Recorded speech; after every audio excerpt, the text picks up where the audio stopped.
to make those rainbows in my mind. When I think of you sometime, I wanna spend some time with you. Just the two of us. We can make it if we try.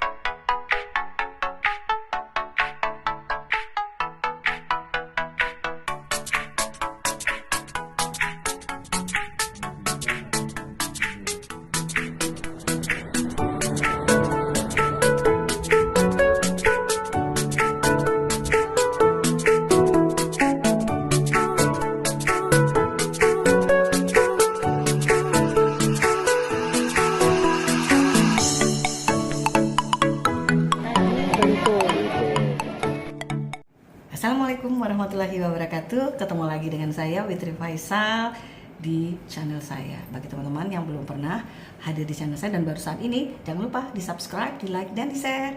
Hari ini saya lagi main-main di tempat teman saya, Dr. Dian. Dan saya kesini bersama Nanda dan Dr. Dian. Kita cerita-cerita dengan Dr. Dian. Jangan kemana-mana, jangan di skip. Kita mampir di klinik Dianonya. Iya. Aku udah bikin klinik ini tapi nggak disamper-samperin terus. Itu loh, makanya hari ini kita nyamper di sini. Nah, di sini ternyata semuanya lengkap, teman-teman. Jadi kalau teman-teman yang berada di daerah selatan ataupun daerah timur yang lebih dekat nih, di daerah Kemang, namanya Dianonya. Nah, di sini saya ingin bertanya nih, Dok. Aku ini kan sama Nanda ini kan sudah umurnya udah melewati istilahnya golden age. Golden age itu berapa sih? Ih, malu kita. Berapa itu, Ipar? 50. Nah, kita tuh suka lemes ya. Ya. Suka lemes. Gak sih, kan? maksudnya gini. Kan nggak semua orang yang sudah melewati masa 50 itu lemes. Nah, sekarang kita kan harus lebih tahu lagi nih, maksudnya lemesnya gimana sih gitu kan? Iya. Apa sih gitu? Kalau Mbak Nanda akhir-akhir ini apa yang dirasain? Tadi katanya bilang mulai sensitif ya? Iya. Kadang gampang sedih, terus gampang senang juga. Mood swing gitu ya? Jadi kadang udah lama nggak ketemu orang, ketemu seneng bukannya seneng tapi nangis gitu kan? Iya. Terus selain itu misalnya kan kadang-kadang tuh badan tuh udah cepet capek. Oh iya, kalau badan sih iya memang. Tuh, saya juga tuh capek, lutut saya sakit, punggung saya sakit, Sama bahu saya itu. sakit, semua sakit. Ada juga tuh yang kadang-kadang tuh gini, pada saat dia kayak naik pesawat tuh Iya. apa takut. Iya. Oh iya. Dulunya nggak takut, sekarang takut. Ih, kok takut ya gitu kan. Sekarang udah mulai kayak ada feel yang merasa kayak gitu kan. Iya. Jadi Kenapa ya, Dok? sebenarnya kan balik-balik lagi usia ya. Usia. Tapi kita tuh harus bedain sebenarnya antara usia tubuh sama usia memang usia kita sebenarnya gitu. Waduh, beda ternyata. Beda dong. Jadi ada yang misalnya orang di usianya udah tua tapi pada saat dicek badan tubuhnya itu masih muda loh. Masih muda. Bisa ya? Bisa ya? Bisa gitu. Jadi ada juga yang usianya masih muda, usia secara angkanya adalah usianya masih misalnya masih umur 40 atau 35 tahun tapi ternyata penilaian fungsi tubuhnya sudah di usia 50 tahun. Waduh. Gitu. Kita gimana tuh? Nah, sebenarnya tuh emang bagusnya kita semua itu harus mengenali diri kita masing-masing dulu nih. Gejala apa sih yang paling Oh iya, saya pernah dengar dominan tuh. dirasain gitu. Saya pernah dengar loh tuh, Dok. Namanya Namanya kita jadi kayak 60 tahun ya. Kan gini, rata-rata orang-orang yang sudah mulai di atas 40 lah, 40 tahun lah kita bilang ya, sudah mulai terjadi faktor penuaan. Sebenarnya faktor penuaan itu dimulai dari usia 25 loh. Hah? Serius? Cepet Jadi banget ya. masa puncak tubuh paling tinggi, paling kualitasnya paling hebat itu di usia 25 tahun, jangan salah. Dan setelah itu akan terjadi perlambatan fungsi tubuh mulai melambat. Tapi memang grafiknya masih melandai gitu. Gitu. Jadi orang nggak ngerasain bahwa dia sudah mulai terjadi penurunan, mulai terjadi penuaan, karena dia grafiknya masih melandai. Begitu dia di usia sudah di atas 35, grafiknya lebih turun sedikit lagi. Nah begitu di usia dia 40, seperti kayak kita terjun bebas, zet gitu. Masya Allah. Terus gimana? Jadi yang mulai orang sudah mulai sadar, aku kok gampang capek sih gitu kan. Aku kenapa ya tiba-tiba bangun tidur tuh kram gitu kan. Kenapa misalnya kita bangun tidur tiba-tiba kita jalan aja harus kayak pincang-pincang dulu kan. Iya itu setelah betul. Aliran darahnya lancar tuh baru kita nggak merasa sakit lagi. Nah itu ternyata itu sebenarnya sudah terjadi faktor proses penuaannya nggak pernah disadari orang, tapi orang bilang, ih aku cuman gara-gara nih, jangan cuma asam urat, Ya, asam urat. atau Karena aku kan cuman gitu. iya apa aku kemarin karena kayak habis jalan jauh gitu kan. Padahal sebenarnya sih bukan itu gitu. By the way nih dok, aku tuh kan orangnya suka traveling ya. Wis keren dong. Iya dong. Kemana aja tuh? Nah, kemana-mana gitu, ke pasar gitu kan, traveling di pasar. Kuat masih ya? Masih dong. Nah sekarang nih aku mau tanya nih, aku tuh kan pengen sehat sampai tua. Aku pengen sehat sampai tua dan tidak mengganggu orang di sekitarku, menyusahkan keluarga, anak-anak dan cucu gitu. Nah, karena mamaku, beliau udah almarhum ya, Al-Fatihah ada mamaku ya. Terus mama itu sempat 4 tahun tuh sudah terbaring aja.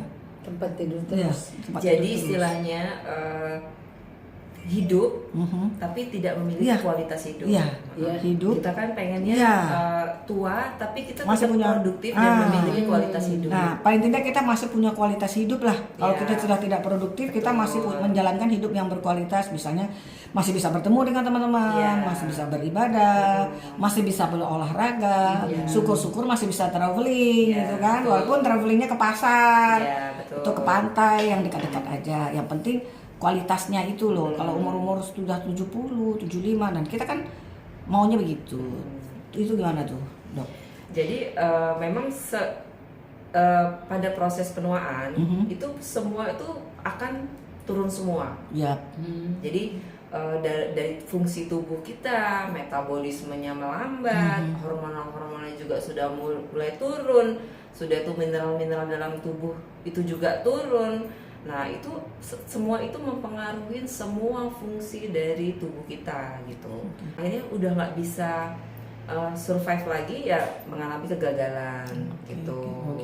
Masa otot atau gimana tuh dok? Apa Iya. kerapuan tulang atau gimana? Nah jadi dari semua yang itu saya yang ngomong tadi kan cuma yang global-global Iya, aja global. nih kan. Tapi kalau yang secara detailnya misalnya nih kita lebih ngambil simpelnya aja. Semakin tua tulang akan mengalami pengeroposan.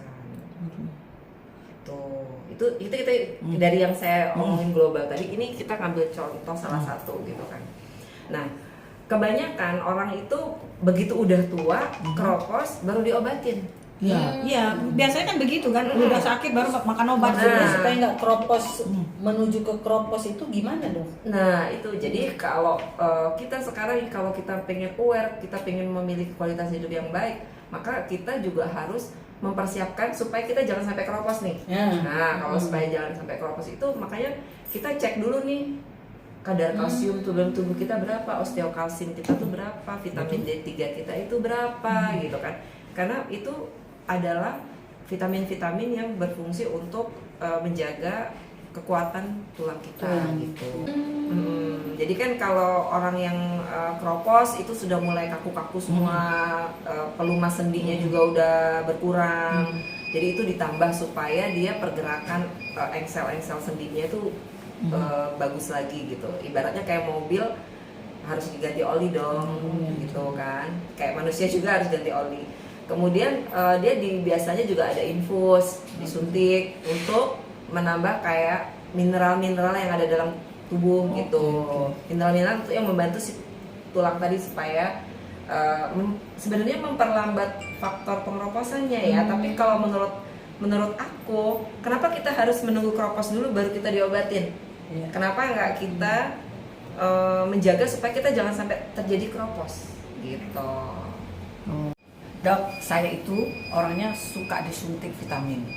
saya itu rutin disuntik vitamin neurobion dan vitamin C. Oke. Cuman apakah itu untuk jangka panjang tidak bermasalah dengan saya gitu, dengan tubuh saya? Karena walaupun saya sudah disuntik begitu dok, saya tuh suka lupa loh dok. Sampai sekarang tuh badan saya juga tetap aja sakit. Kiri kanan, kadang di sini sakit, sini sakit gitu kan. Apalagi kalau bangun tidur. Bangun tidur itu, tumit saya itu kalau diinjak itu, waduh sakit tuh. Agak berapa lama tuh saya berdiri baru stabil dia. Itu kenapa tuh dok? Sebelumnya nih aku paling salut nih sama Mbak Wit ya kan. Kemarin tuh aku tuh pernah sempet tanya kan gitu kan, Mbak Wit rutin nggak sih kemarin waktu selama pandemi minum vitamin D3 kan? Terus iya aku rutin gitu. Emang udah cek berapa gitu kan? Oh ternyata tinggi gitu. Jadi vitamin D kadar di labnya itu kan disebutnya vitamin D25OH ya. Tapi sebenarnya itu untuk menunjukkan bahwa kadar vitamin D3 dalam tubuh kita itu bagus apa enggak. Ternyata Mbak Wit ini sampai poinnya 100 loh. Lebih. Nah, bagus. itu adalah poin yang paling dibutuhkan sebenarnya bagi semua orang untuk mendapatkan faktor imunitas, juga mendapatkan kekebalan selama pandemi kemarin, dan juga ternyata juga bagus juga buat penyakit-penyakit kronis yang lain, jadi mencegah terjadinya penyakit kronis yang lain. Gitu ya. Gitu. Nah kayak Mbak Wit kan, kenapa suntik rajin vitamin C dan neurobion. Nah vitamin C juga dengan neurobion tuh sebenarnya bagus-bagus aja kalau disuntik, cuman lebih bagus lagi kalau sebenarnya kita tuh periksa dulu lab gitu. Jadi ibaratnya nggak kayak dukun ya, kayak mengira-ngira ya ini aku sakit apa sih gitu kan ya, jadi akhirnya tuh kita jadi kayak langsung suntik itu berarti kayak kita udah deh kayaknya aku sakit ini gitu kan, padahal kita nggak tahu sebenarnya dalam tubuh kita itu apa yang lebih dibutuhkan dalam tubuh kita gitu. Nah cerita-cerita tentang vitamin D3 nih gitu kan, ternyata banyak orang di Indonesia ini yang vitamin D3-nya itu justru low. Iya, saya dengar itu. Bahkan lebih jelek dibandingkan orang di Eropa atau di Amerika yang 20 katanya. Ya, yang memiliki justru mereka yang memiliki musim dingin yang nggak terkena matahari. Sementara di Indonesia ini kan negara khatulistiwa ya kan, tapi kadar vitamin D3 rata-rata orang Indonesia itu under, di bawah 30 gitu. Malas berjemur. Apa aja tuh? Apa aja? Hanya berjemur atau dengan makanan gitu? Makanan. Nah, jadi kan makanan-makanan yang mengandung vitamin D3 itu lumayan mahal-mahal ya, kayak salmon, ikan-ikan laut, ikan pot, dan semua itu tuh mahal-mahal ya. Walaupun memang ada di ikan-ikan yang lain, tapi nggak banyak. Dan itu makanan-makanan itu masih dalam bentuk provitamin. Nah, harus apa itu provitamin? Untuk menjadi vitamin. Jadi dia belum masih pra, belum ready ya. Jadi masih bahan material untuk pembentukan vitamin D. Jadi belum real vitamin D-nya sendiri. Nah, untuk real menjadi vitamin D dia butuh sinar matahari. Gitu. Jadi prosesnya panjang. Makanya kenapa kebanyakan orang-orang di Indonesia, apalagi yang tinggal di kota-kota besar yang sudah jarang ketemu matahari, bangun pagi, subuh berangkat ke kantor, pulang malam, Sabtu Minggu tidur. Udah nggak pernah ketemu matahari, gimana mau kebentuk vitamin D3? Jadi wajar kalau misalnya orang-orang kota besar, terutama kota-kota besar ya, itu vitamin D3-nya tuh jelek banget. Terus ada lagi nih, apakah ada hubungannya kita banyak minum vitamin itu dengan kecantikan wajah kita? Soalnya gini, saya yang sama Nanda yang sudah golden age ini kan ini menurun, semua menurun nih, ya kan? Gravitasi. Ya, kena ya itu dia. Kena gravitasi bumi. Kena gravitasi. Nggak bisa handstand di sini. Dia sudah turun dia semuanya ini kan. Itu apakah dengan rajinnya kita minum vitamin A, B, C, D dan sekian, apakah itu bisa memperlambat ataukah kita harus melakukan hal yang lain?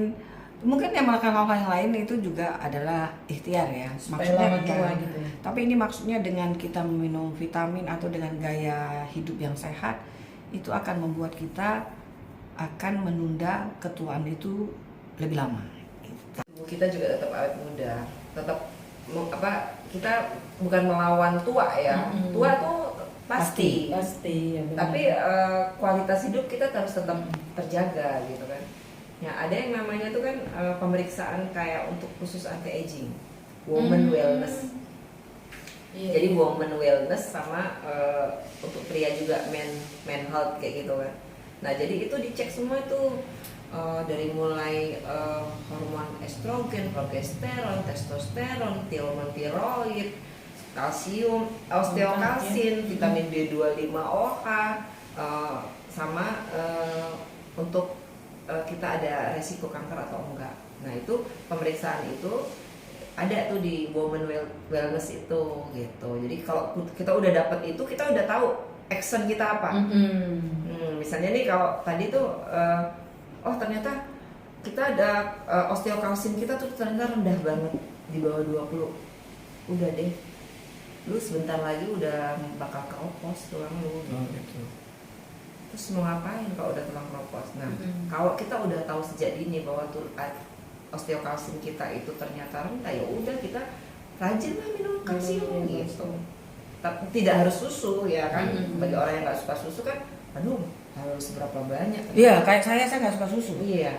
Apalagi ternyata setelah dari penelitian, susu itu kandungan kalsiumnya tuh nggak mencukupi juga buat kita. Jadi mau berapa gelas, mau berapa liter susu yang kita minum gitu kan, ya cukup kita minum kalsium aja. Cuman kalsium itu harus ada pendampingnya. Seperti tadi harus magnesium, ada magnesium, ada zinc, ada D3K2OA. Punya vitaminnya cukup, mineralnya cukup, ya kan? Nggak tua-tua. Oh ya? Iya. Aduh, Karena gini, sebenarnya kan yang mempengaruhi tubuh kita itu kan pikiran. Kita tuh ada yang mengontrol dong, otak ya. kan. Otak harus berpikir, harus bekerja, harus menyuruh organ-organ tubuh yang lain gitu kan. Nah itu memang butuh vitamin, butuh mineral, juga ada hormon-hormon juga. Nah kalau kita kekurangan semuanya itu nggak bekerja dengan baik dong. Sampai berpikir pun kita nggak akan bisa berpikir. Itu tuh kadang-kadang kita ini ya udah lupa. Satu lagi sudah di ujung lidah nih dok. Udah di misalnya nama siapa? Ya? Aduh, siapa namanya ya? Aduh, aku kenal kali sama orang ini nih.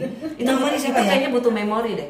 Iya tuh, apa ditambah di giganya gitu kayak mana dok? Iya, nambah giganya di itu padang. Oh gitu. Otak. Gulai otak. Ke pagi sore dong. Pagi sore gitu kan. Nah, itu bercanda. Jadi kalau sebenarnya itu bercanda, tapi sebenarnya ada benernya gitu. Kenapa? Gitu kan. Otak itu kan kalau makan gulai otak tuh kolesterolnya paling tinggi kan. Tinggi banget tuh. Kalau dari urutan daftar makanan itu otak itu adalah kolesterol tertinggi ya kan. Nah, cuman kolesterol itu sebenarnya adalah bahan pembuat hormon di dalam tubuh kita. Nah, berarti kita nggak boleh turun-turun banget deh kolesterol kita ya. Betul. Pantes kalau kita kolesterolnya rendah banget. Nah, jadi kalau misalnya bahan pembuatnya itu kita terlalu tekan, akhirnya hormon-hormonnya juga nggak akan kebentuk gitu.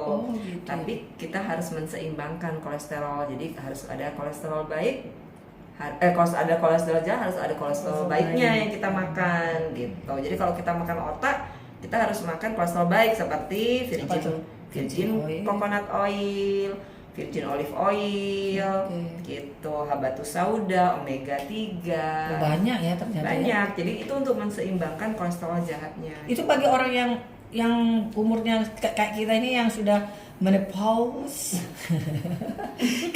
Boleh makan otak. Boleh dong. Bapaknya sekarang suka sensitif tuh mana tuh dok? Itu apa tuh penyakitnya kalau perempuan tuh yang biasa sensi gitu kan menopause tuh. Bapak-bapak andropause. Oh, kira kayak Andromeda beng. Bapak-bapak juga ada menopause-nya ya? Iya, ternyata. Iya, bapak-bapak juga ada menopause-nya gitu. Jadi jangan cuman kita berpikirnya bahwa menopause itu cuma dimiliki oleh perempuan. Bapak-bapak juga. Gayanya sama sama kita.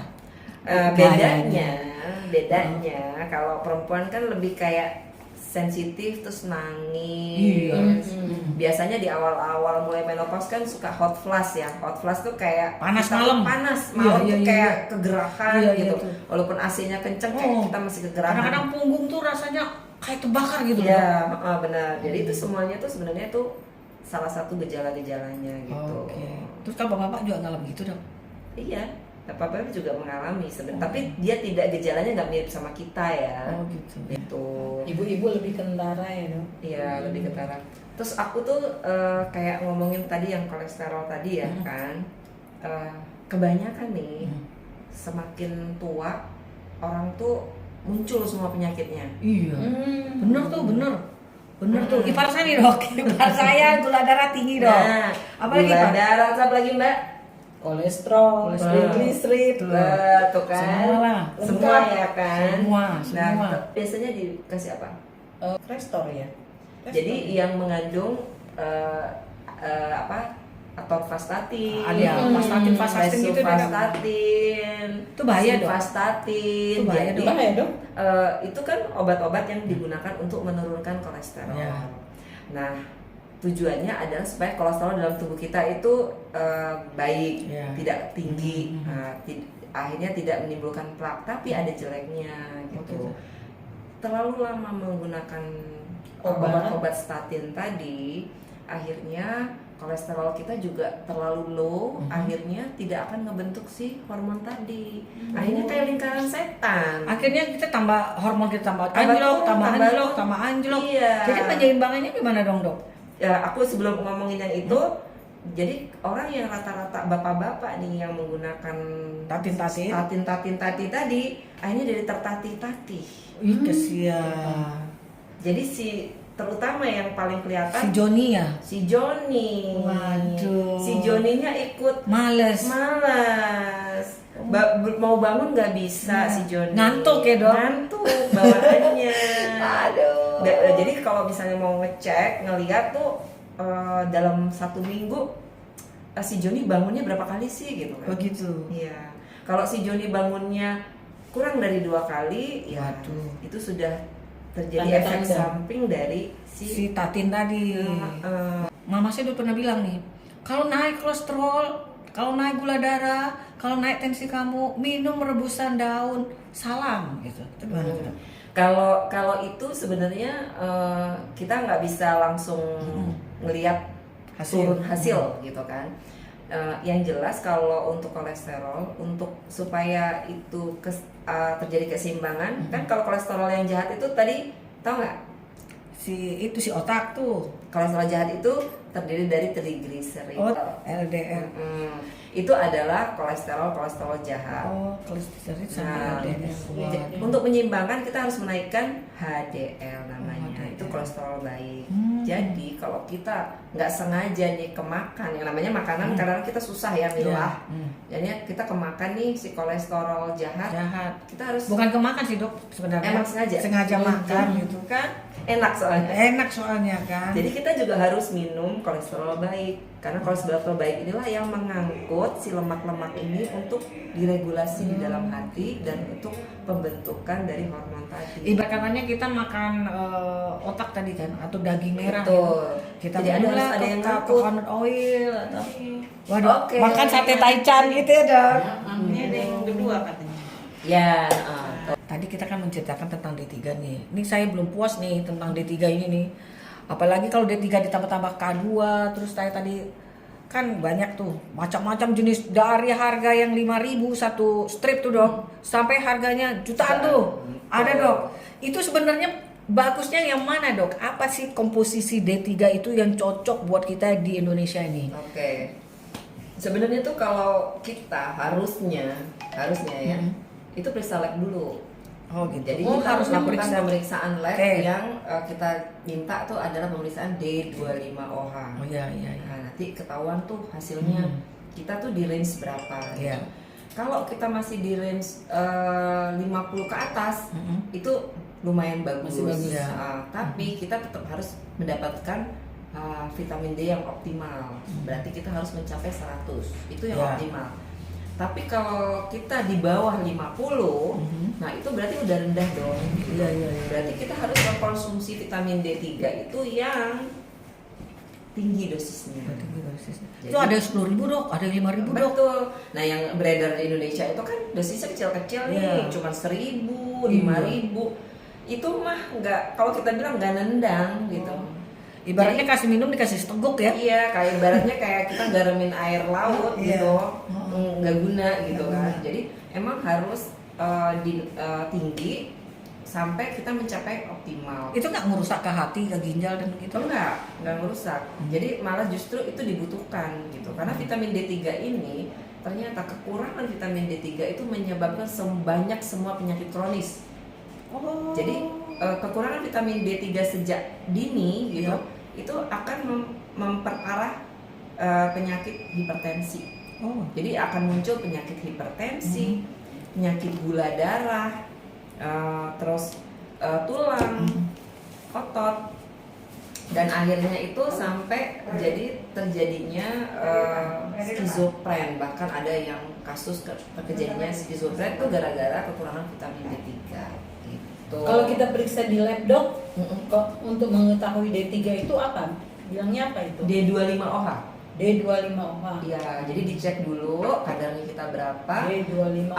Apa yang kita minum jumlahnya berapa, dosisnya itu tergantung dari hasil lab kita. Kalau sudah parah sampai yang di bawah 20 itu memang harus injek. Bahkan sekali injek itu 600.000 unit. Jadi dia kayak untuk ngebooster zat supaya dia naikin si itu kadarnya. Karena kalau kita biarkan si vitamin D3 ini sampai segitu, penting banget ya. Iya penting banget. Jadi sampai itu akan muncul yang saya sebutin tadi, kayak vitamin kayak penyakit gula darah, penyakit hipertensi itu awalnya dari kekurangan vitamin D. Vitamin D3. Jadi ngeri sekali ya vitamin D-nya. Iya betul. Tapi karena selama ini kan kita tidak terlalu mengerti itu vitamin D. Betul. Karena kita tahu seperti tadi Nanda bilang, betul. Vitamin D itu kan kita berjemur. Nah, masalahnya kini kita kan tahunya vitamin D ini setelah terjadinya pandemi, pandemi COVID. Pada tahunya vitamin D. Trennya viralnya mulai mengerti vitamin D itu gara-gara pandemi, karena dia bisa meningkatkan imunitas, gitu kan. Tapi ternyata nggak cuma itu aja. Itu ternyata makanya vitamin D mungkin digeber waktu kita pandemi karena dia akan melindungi semua organ tubuh. Oh begitu. Jadi, tapi kalau kelebihan nggak apa-apa dong? Jarang terjadi ya. Jarang banget terjadi sampai yang terjadi toksik ya. Toksik akibat vitamin D3. Setoksik-toksiknya itu bisa di over 200.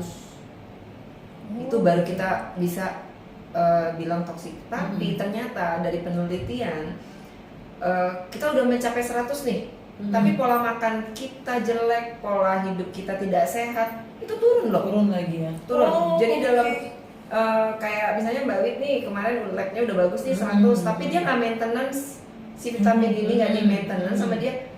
Tenang gue udah 100, gitu nggak usah diapa-apain lagi. Ternyata dengan lagi, dan lama-lama makin turun lagi.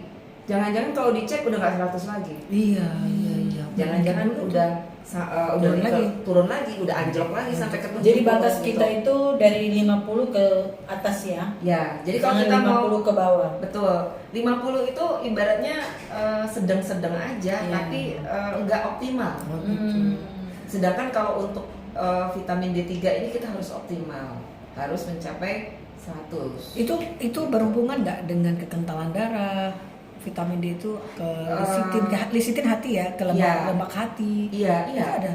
Vitamin D3 itu salah satu untuk regulasi juga kolesterol. Oh gitu. Nah, cuman kadang-kadang kita kan cuma taunya vitamin D3 minum D3 aja. Iya. Nah, tapi sebenarnya untuk minum vitamin D3 itu kita harus butuh bantuan juga. Seperti yang disebutkan tadi, kombinasinya dengan K2 MK7. Oh iya. Jadi vitamin K2 yang MK7. Nah, karena kalau kita minum vitamin D3 dalam dosis tinggi, itu kita takutnya terjadi penumpukan. Jadi untuk supaya terdistribusi dengan baik ke seluruh tubuh kita itu membutuhkan K2 MK7 tadi. Makanya kita K2. Iya. Karena kalau banyak banget jadi menumpuk tadi. Jadi didistribusikanlah sama si K2. Minum vitamin D3 itu sebaiknya kita juga minum kalsium, magnesium dan zinc. Oh, oke. Jadi untuk penyerapan yang lebih baik. Oh, gitu. Jadi Kalsium, magnesium, zinc. dan zinc. Kalsium tuh untuk dok, ini juga saya mau tanya nih. Kebetulan dokter bilang tentang kalsium. Kalsium dengan D3 itu apa bedanya, Dok? Beda dong. Oh, beda. Bedanya apa, Kalsium itu Dok? kalsium. Ya kan kadang-kadang kan orang, ayo anak-anak gitu berjemur di matahari supaya tulang kita bagus, supaya kalsium tubuh kita meningkat. Apakah vitamin D itu hubungannya ke kalsium atau gimana tuh? Secara umum saya tahunya begitu. Jadi untuk regulasi di dalam tubuh kita itu emang tidak bisa cuma dari satu bahan, ibaratnya begitu kan. Jadi untuk membentuk kayak tulang itu butuh kalsium, magnesium, zinc, D3, fosfor, dan B kompleks, bla bla tuh banyak. Jadi dia nggak bisa proses di dalam tubuh itu cuma dari satu jenis mineral gitu, nggak bisa. Jadi berkesinambungan antara beberapa vitamin gitu. Nah, untuk tulang itu dibutuhkan itu vitamin D3 tadi, kalsium, magnesium gitu. Karena kalau magnesium itu besi ya, zat besi bukan? Kalau zat besi Fe. Oh, Fe. Kalau magnesium? Magnesium tuh magnesium. Oh, magnesium. Itu untuk tubuh. Jadi dia tuh difungsikan juga untuk regulasi kayak unsur-unsur dalam tubuh kita itu kan ada regulasinya ya. Kayak gitu. Itu butuh kayak unsur-unsur seperti itu. Kalsium, magnesium, zinc gitu. Ya, zinc itu nah, kan magnesium itu lebih ke kalsium kan lebih orang tuh bilangnya ke tulangnya. Magnesium tuh lebih ke ototnya. Jadi kalau si zinc itu untuk regulasi kecil. Jadi kayak misalnya ada beberapa komponen yang harus menggunakan zinc, ibaratnya kayak gitu. Karena waktu zaman kita COVID kan kita suka disuruh minum zinc juga. Sampai itu gede-gede. Saya sampai bilang itu loh, Dok. Waduh gila nih, lewat abis masa COVID gue yang kena sakit ginjal banyak banget. Setelah kita mengetahui ini ya, kita harus meningkatkan kualitas hidup selain minum vitamin. Tapi yang lebih penting seperti kata Dokter Dian tadi adalah kita harus mengetahui dulu sebelum terjadi, mengetahui misalnya vitamin D kita kurang, why, kenapa? Kan gitu ya, Dok. Kenapa kita sampai kurang vitamin D? Kita lihat dulu bagaimana gaya hidup kita selama ini, apa yang kekurangan kita sebelum kita mengandalkan obat-obatan gitu, Dok. Nah, begitu teman-teman. Terima kasih sudah memberikan waktu buat kita. Kita tadinya mau jalan-jalan aja nggak taunya kita, wah ada kliniknya Dokter Dian gitu. Hari ini kita sudah bertambah ilmu pengetahuan kita ya. Kita bukan hanya sekedar dimakan sate taichan dengan ocha dingin gitu kan. Jadi kami tadi itu rencananya mau jalan-jalan dia, wah baru ingat ada kliniknya Dokter Dian di Dianoya di Kemang. Terminal nomor 20B di Kemang. Jadi hari ini kita mendapat tambahan ilmu kegunaan dari vitamin D dan mengenai menopause dan andropause ya teman-teman ya. Jadi ternyata banyak sebab, semuanya disebabkan karena penurunan hormonal. Jadi bagi kita yang sudah melewati usia 50 tahun mungkin lebih banyak bersyukur. Masih sehat, masih bisa bersilaturahmi, masih bisa berjalan-jalan, itu adalah privilege yang diberikan oleh Allah sama kita. Terima kasih sudah mengikuti vlog saya dan jangan lupa tetap di subscribe, di like dan di komen. Terima kasih. Wassalamualaikum warahmatullahi wabarakatuh.